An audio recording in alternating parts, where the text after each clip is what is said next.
Hey, a little overview of the RPGRules Crafting system here. So I've been making this game where you punch people, set fire to them and so on, and it did occur to me, could I actually make a non-violent game, a non-violent level out of this, like The Sims? And what I've been doing here is making a little laboratory level where you can craft items for the combat parts of the game. Here, for example, we've got these organ blossoms, these flowers, which are harvestable. So when you go near them, you can harvest objects, and each time you do that, you get a little consumable from them. If we wait for the timer to come up, we can harvest them again. We've now got 3 of them, which we'll go and craft within a minute. I thought, wouldn't it be nice if the characters could actually use their combat powers in here for non-violent uses as well? So let's switch to Moon Girl, who's been hovering around there. Select the flowers and move around a bit, and I can use my laser to dazzle them. Switch back to Princess Amtora, and when I harvest, the flowers have now got a buff on them and are producing superior green orgone, which makes for better crafting. So I'll head on over to the crafting table now. Here we go. Activate that. Put these green orgone pills in there. 3 of them. I've got the recipe actually listed on the left here for this one. Press the button, nano machines do your thing. And we get a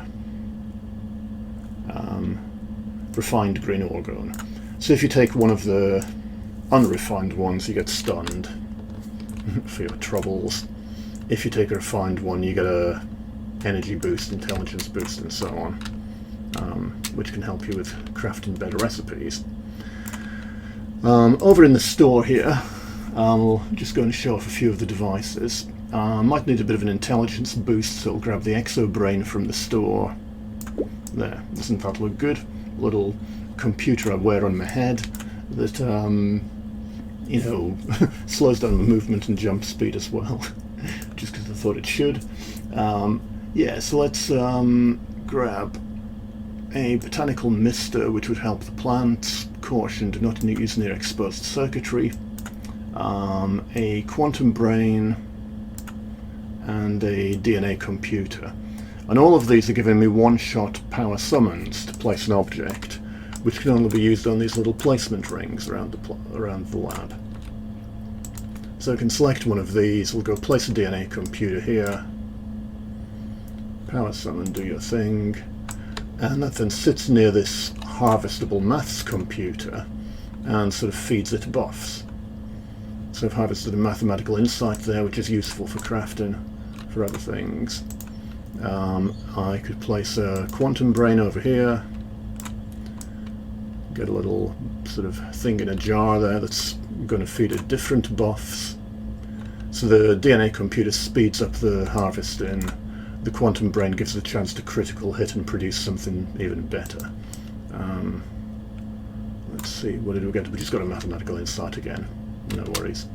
And over here, I might, if I'm feeling experimental, place the botanical mister there. Notice the computer's got exposed wires. Do we have that actually listed? No, we don't. Right, so that's making everything around it wet, including me. You can see the computer's now starting to take damage from having the botanical mister placed next to it, and boom. Managed to miss me in the explosion, but that actually blew it up. So yeah, the laboratory level becomes this game of placing objects around a bit like The Sims, and using it to craft useful items for the combat missions.